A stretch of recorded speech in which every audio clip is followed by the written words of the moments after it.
Most people are taught to heal through understanding.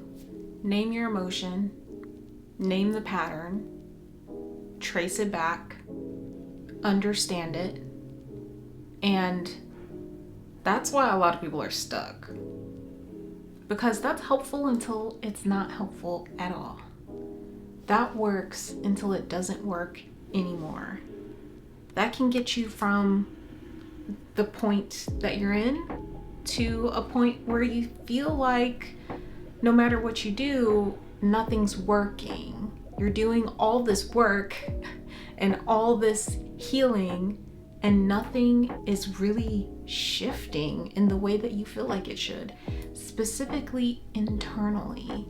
Oftentimes there's these outer things that might happen that are better than they were before, but they don't quite add up to what you were expecting. And that's because healing doesn't happen in the mind, and what doesn't happen in the body doesn't happen anywhere else. We are body first individuals. We show up as the expression of ourselves through our bodies. There is no other way for us to show up. We don't show up really mind first. Our mind isn't in as much control as we would like to believe. And so recognizing that your body is not only the gateway to your healing, but the opening to understanding who you really are as your body is expressing what you really believe about yourself and the world.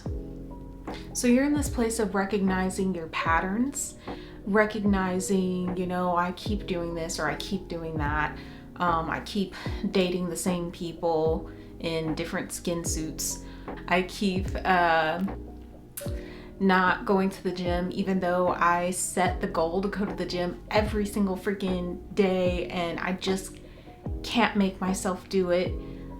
A lot of times these things are showing up in this way because there is a deep inherent belief or the somatic life of an emotion is playing out as a belief system within you, and that's what you're living from. And things that are below the surface are going to control the expression of your life as it is right now. So if at this point in time you're not living the life you want to be living, and I say it like that because again, it's your life and it's your life to be lived. And if you are sitting in the place of a people pleaser who is thinking about other people and all of their needs, and your life is on hold because you are pleasing other people, if you are in the place of a caregiver, and I don't mean a caregiver in that you have a responsibility to children or elderly folks or disabled folks. I mean a caregiver in that you are running around caregiving for other people's feelings and emotions and lives and problems and not your own. And again, your life is on hold because you are caregiving someone else's life. These are all ways in which the patterns of your somatic life play out in the outward world. But essentially, you need to come back within, right? All that is important is unseen to the eye and known within. You have to come within so that you can understand that you've been giving out things that you should have been giving to yourself a long time ago. So the problem is that no one actually taught you how to feel your feelings. A feeling lives in the body. It's a sensation that lives in the body, and that's why you feel it. You don't think it, okay? Recognize that your feelings and your thoughts are not the same things, although your thoughts, think about top down, and when we're talking about top down versus bottom up, your thoughts may be trying to put its own perspective and put its own ways of being onto your feelings, but your feelings come up and tell you and tell your thoughts what it is. And oftentimes it's our job to sit back and feel and translate. because our feelings are a different language. They are speaking a different language than our mind speaks. Understanding your feelings, or rather, feeling your feelings, not really understanding them, because understanding is a place of the mind. Even understanding is a place of the mind, but feeling your feelings is a place of the body. And coming to that place where you understand the body feeling and translate it for the mind to understand leads you to a place of living the thing rather than thinking the thing. Because oftentimes our body is living the thing and our thoughts are thinking the thing, and we can be thinking without living any of it. So for instance, you can be thinking about starting a business, you can be researching about starting a business, you can be writing about starting a business, but if you never actually step into and take action on that, you're not living it, you're just thinking about it. It's the same way with our feelings. You might be thinking about being sad, but you're not being sad. You're not allowing your body to live through sadness. And I say sadness because that's an easy emotion to grasp. We generally have an understanding of what that is. But a lot of people have been suppressed in their sadness. You're not allowed to feel sad, even though there's a lot of sad shit going on in the world. You're not allowed to feel that. You have to put that on the back burner. You have to pretend that's not there, right? And so recognize again that the way through to the other side is through feeling, through sensation, through body, through experience. There's a difference to understanding what you went through and actually moving through it. And that's what I like to call the somatic life of an emotion. And that's what we are talking about today. My name's Tony. I'm the trauma doula. I'm an energy healer and somatic guide. And yeah, welcome. Thanks for coming back. Also, thank you to everyone who has recently subscribed. Thank you so much. I really appreciate y'all. It's so cool to see individual people, and I can really feel like the people. And trust me, I don't feel as if you're just like number 2 of my subscribers. Like I see you guys. So I see y'all. So thanks for subscribing and for being here and coming on this journey with me as I share this somatic work. And I really hope that this somatic and energy work can be supportive on your journey and help you heal just a little bit and feel just a little bit more today and this moment as you continue to unfold in your path of life. So welcome. Thank you. I appreciate you. Anyway, so every emotion has a somatic life. It lives and breathes of its own accord. It has its own way of being. Just like you have your own way of being. Maybe you're a silly person. Maybe you're a quiet person, a reserved person. Maybe you're a loud and boisterous person. You have your own way of being. And as you have your own way of being, so do your emotions. And your emotional life is this internal process that happens. You don't have to do anything to have a feeling. And oftentimes nothing has to happen for you to have a feeling. Your feelings can be responses to things. Your feelings could be the response to an absence of a thing. I think about that when it comes to, I'll just go back to relationships. But if you are, I don't know, going through a divorce or something, the absence of that person is going to cause emotions. And you're not in control of what those emotions are. You're in control, for the most part, of your reaction to them.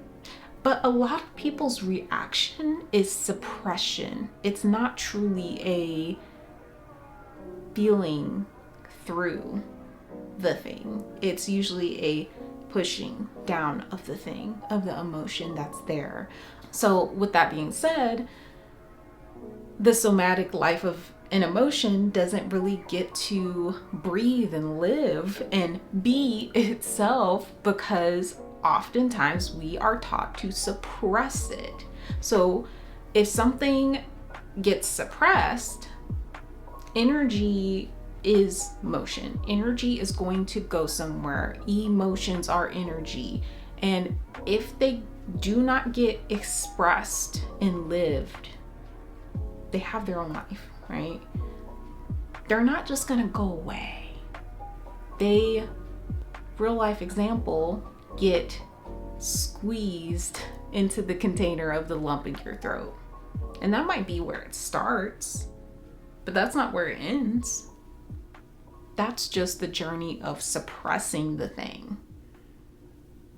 So your throat gets tight, it gets sore, it gets achy. You find it hard to swallow.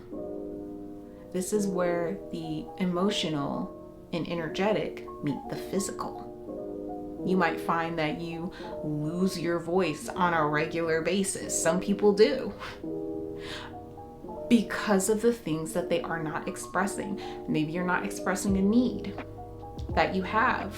It's a need, you have it, you have to express it. And if not, and you suppress it, emotional suppression becomes chronic illness, chronic pain, weird illnesses that have no name and seem to never show up on any blood test.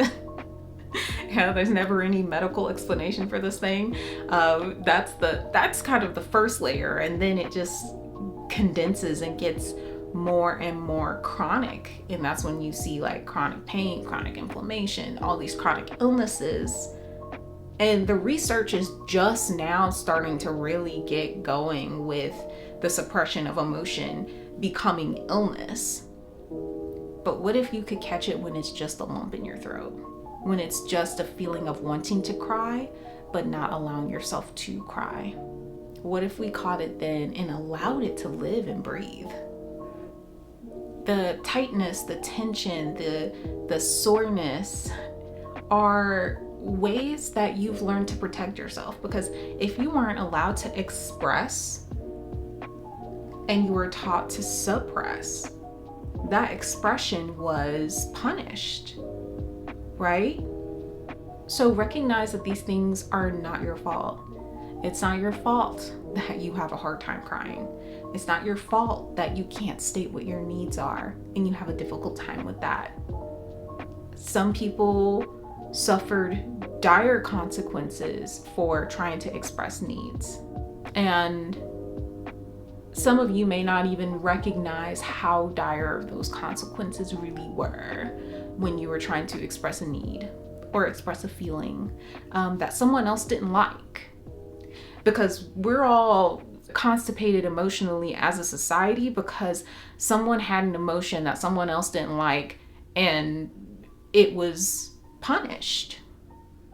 And this is our I think the entire Western society. I can't speak for all societies and all cultures, obviously, but in my perspective, as we are in Western society. And I think this could be true for many cultures in different ways. Until you allow the emotion to live, again, it has its own somatic life. Until you allow it to live, until you allow it to breathe, until you allow it to be what it is, you will move and act and speak in ways that send out a signal of suppression. It will shape how you move. It will shape how you show up in the world. It will shape how you speak in the world. Because at the heart of suppressing the feelings that come up is also suppressing your truth. That's at the heart of this, is that you're suppressing your truth. You're suppressing an expression of truth that you came here to be and experience in your life. And the more that you suppress these emotions, which come out to, in a way, guide you, and show you and give you messages about what you really feel and what you really think about a thing, how you are actually experiencing that thing, not what other people have told you, because oftentimes the mind can be manipulated. Generally, the feelings are the heart of the thing. They're the heart of the truth. And as you feel through them, they will guide you to the message that is true for you on a deep level, not just on the surface level, and not on the level at which you can be told. So you can be told what to think, and you might think different, but you can't really be told or manipulated to feel different. Again, that's bottom up. And I think that's also a part of the reason why there is this push to suppress emotions, suppress social emotional learning, which I'm a big fan of, to suppress these types of work, because if you were in contact with your truth, your real truth, your deep truth, your full truth, no one could tell you anything. No one could tell you anything because it's your truth and you have it. So oftentimes the suppression is because you don't feel safe. And this is where a lot of the tapping in and tuning in can become difficult, because it doesn't feel safe in there. Because it wasn't safe out here to have that. It wasn't safe out here to be that. It wasn't safe out here to express that. So then you hide your own feelings from yourself, because at some point it wasn't safe to have, and so you won't even have it for you either. And that's where the split between the mind and the body comes in, because then the mind will lie to you. It will lie to you relentlessly, okay? The mind will, this is kind of when we start to talk about ego and stuff like that and shadow work. But the mind will come in and say, cool, I can tell stories. I can tell tons of stories. I have a great imagination. I'll make sure that you don't have to feel that. Because at one point in time, the pain of feeling that feeling and being rejected, punished, or ignored was so great. That's the pain itself, is not being met. Not being met where you were. But that pain was so large and so great and so deep. That disconnect happens and it says, okay, cool, mind, I'm gonna go and do my thing and I'll lie to you. And then the body just kind of goes dormant, and then you find yourself in those functional states, those functional freeze, functional fawn, functional flight, functional fight. You find yourself in those functional over-functioning states of nervous system kicking on because it wasn't safe. So to begin to even drop back down into experience and expression of self and of the feeling that's there and of the emotional life of self, you have to begin to tap into, okay, body is guarded. How can I begin to drop my guard? How can I begin to come back online and find safety in my body? And this is where a lot of the somatic movement therapy comes in, which I am starting a wait list for somatic movement therapy groups, because I think it's a really good place to start. Oftentimes people say to me, like, I don't even know where to start. And I would say, like, that's one of the best places, is to begin to come into safety and contact with your body. If you're interested in those groups, you should sign up for the waitlist. The link will be in the description box below. Anyhow, so oftentimes, again, people want to tell this story. And this is why I say I think movement is one of the best places to start, but you have to start with right movement, because sometimes over functioning in not sitting still is also a part of the response. So there is an importance in like drawing yourself back in right movement. But anyway, a lot of times people know their story. They know their trauma story. They know what happened. They know their childhood. They know, unless you don't remember, and that's also okay. But a lot of people will just kind of know, well, my mom was like this, and so that made me like this, and my dad was like this. That's the story. But to get to the emotional through line and find the place of the somatic integration point, we'll use the story to get there. But the story is a doorway. It's not the thing that you find healing in. And that's why people have all those things. They're like, my mom was like this, and then she didn't really love me, and blah, blah. Like that storyline is a part of the mind to keep you focused here, so you never feel here, so you never go here, so you never feel this.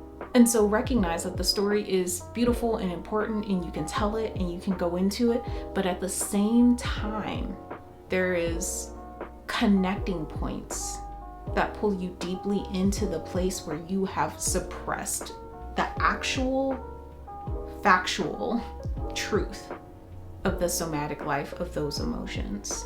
That's all I got for y'all today. Thank you so much for being here. Bye.